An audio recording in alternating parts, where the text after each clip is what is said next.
మొన్నటి వరకు బంగ్లాదేశ్లో హిందూ మైనారిటీలపై దాడులు జరగగా ఈ మధ్య పశ్చిమ బెంగాల్లో డిమాండ్ ఉన్న హిల్సా చేపలను కూడా భారత్కు ఎగుమతి చేయకుండా నిషేధం విధించింది. ఇలా రాను రాను ఆ దేశంలో భారత వ్యతిరేక చర్యలు ఎక్కువైపోతున్నాయి. ఇక ఆ దేశంలోని హిందూ మైనారిటీస్ పై అక్కడి రాడికల్ గ్రూప్స్ ఆంక్షలను పెడుతున్నారు. పెద్ద పండుగ అయిన దుర్గా పూజను బహిరంగంగా చేసుకోవద్దని చెబుతున్నారు. ఇంతకీ ఎందుకు ఇలాంటి పరిస్థితి అక్కడ నెలకొంది? దుర్గా పూజను అడ్డుకుంటుంది ఎవరు? దీనిపై బంగ్లా తాత్కాలిక ప్రభుత్వం అసలేముంటుంది? బంగ్లాదేశ్లోని హిందువుల పరిస్థితి ఏంటి? Watch it.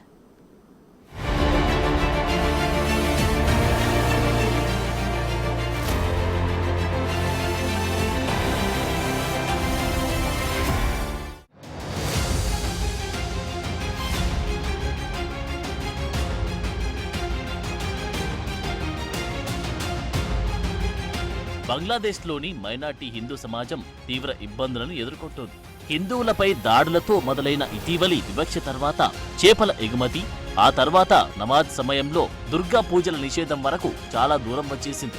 ఇప్పుడు బంగ్లాదేశ్లోని మైనార్టీ హిందువులు అతిపెద్ద పండుగగా భావించి దుర్గా పూజ సమీపిస్తున్న కొద్దీ ఉద్రిక్తతలు పెరుగుతున్నాయి. రాడికల్ ఇస్లామిక్ గ్రూపులు పండుగలో నిర్వహించి బహిరంగ వేడుకలను వ్యతిరేకిస్తున్నాయి. అలాగే ప్రతి ఏటా దుర్గా పూజ పండుగ కోసం దేశవ్యాప్తంగా ఇచ్చే సెలవులు కూడా నిషేధించాలని కోరుతున్నాయి. ఇటీవల ఢాకాలోని సెక్టార్ 13లో అతివాద గ్రూపులు కూడా హిందువులకు వ్యతిరేకంగా ఒక కవాతును నిర్వహించాయి. దుర్గా పూజ కోసం హిందువులు ప్లే గ్రౌండ్ ని ఉపయోగించడాన్ని వీళ్లు వ్యతిరేకించారు. సంవత్సరాల తరబడి ఆ వేదికపై దుర్గా పూజను జరుపుకునే హిందువులు దీనిపై తీవ్ర నిరసన వ్యక్తం చేశారు.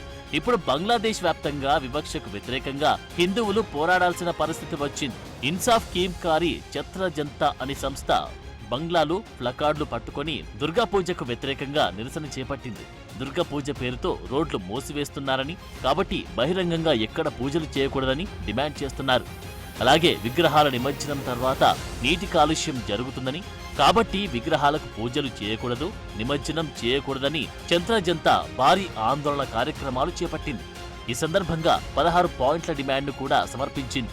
పర్యావరణ నష్టంపై ఆందోళనను తెలియజేస్తూ పూజలు, విగ్రహాల నిమజ్జనాలు, బహిరంగ ప్రదర్శనలపై ఆంక్షలు విధించాలని పిలుపునిచ్చింది. మతపరమైన కార్యక్రమాల కోసం రోడ్లు మూసివేయడం నిషేధించాలని, పండుగ ఖర్చుల కోసం ప్రభుత్వ సహాయ నిధులను ఉపయోగించకూడదని డిమాండ్లలో పేర్కొన్నారు.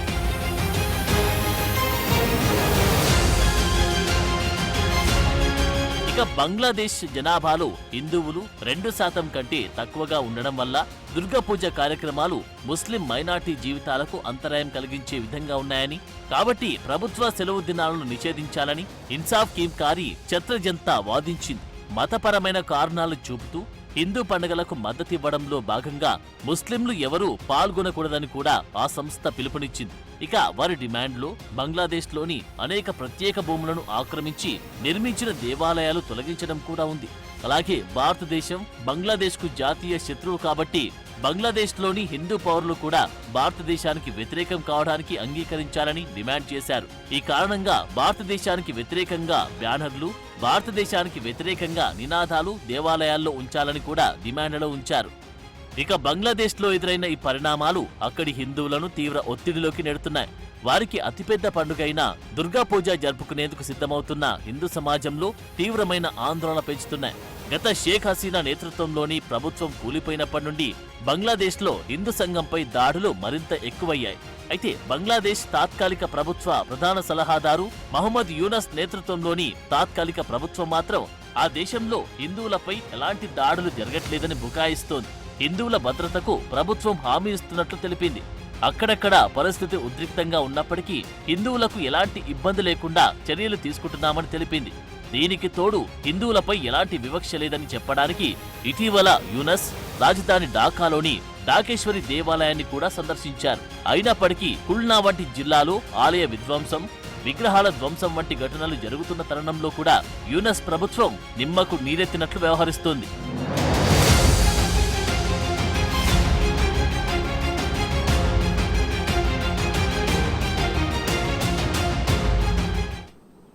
బంగ్లాదేశ్లో హిందువులపై దాడులు గత కొంతకాలంగా కొనసాగుతూనే ఉన్నాయి. గత ప్రధాని షేక్ హసీనా హయాంలో ఆ తరువాత అవి మరింతగా పెరిగిపోయాయి. అందుకే గతంతో పోలిస్తే ఇప్పుడు బంగ్లాలో దుర్గామాత మండపాలు కూడా తగ్గిపోయాయి. అయితే ఈ పరిణామాన్ని ముందుగానే గ్రహించిన ప్రభుత్వం దానిని అడ్డగించకపోగా హిందువులు ఒప్పుకునే విధంగా ఓ ప్రతిపాదన కూడా చేసింది. హిందువుల రక్షణకు హామీ ఇస్తామంటూనే మత విద్వేషాలపై మౌనంగా ఉండటం పట్ల బంగ్లా ప్రభుత్వం 2 నాలుకల ధోరణికి అద్దం పడుతోంది.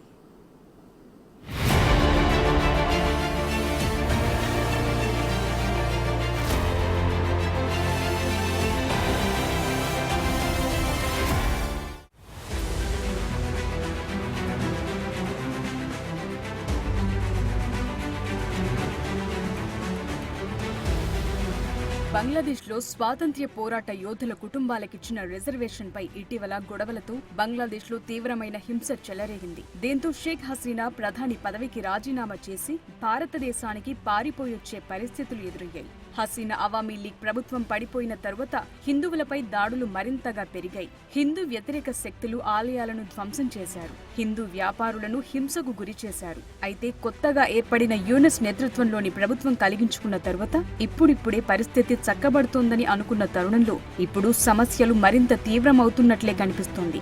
భారతదేశంతో పాటు బంగ్లాదేశ్లోనూ త్వరలో శరన్నవరాత్రులు ప్రారంభం కానుండగా ఈ వివాదం రాజుకుంది. అయితే రాడికల్ గ్రూపులు తమ 16 డిమాండ్లను పెట్టకముందే బంగ్లా ప్రభుత్వం అక్కడి హిందూ సమాజం ముందు కీలకమైన ప్రతిపాదన ఉంచింది. అజాన్, నమాజ్ సమయాల్లో దుర్గా పూజకు సంబంధించిన పూజా కార్యక్రమాలు నిలిపివేయాలని, ముఖ్యంగా సంగీత వాయిద్యాలు, పాటలు పాడటం లాంటివి చేయకూడదని విజ్ఞప్తి చేసింది. బంగ్లాదేశ్ హోం వ్యవహారాల సలహాదారు రిటైర్డ్ లెఫ్టినెంట్ జనరల్ ఎండి జహంగీర్ ఆలం చౌదరి స్వయంగా ఈ విజ్ఞప్తి చేశారు. నమాజ్ సమయంలో దుర్గా పూజ నిలిపివేయాలని, అజాకి 5 నిమిషాల ముందే విరామం పాటించాలని కోరారు. సంగీత వాయిద్యాలు, సౌండ్ సిస్టమ్స్ ఆఫ్ చేయాలన్న విజ్ఞప్తులను హిందూ సంఘాలు అంగీకరించాయని కూడా జహంగీర్ ఆలం మీడియాతో చెప్పారు.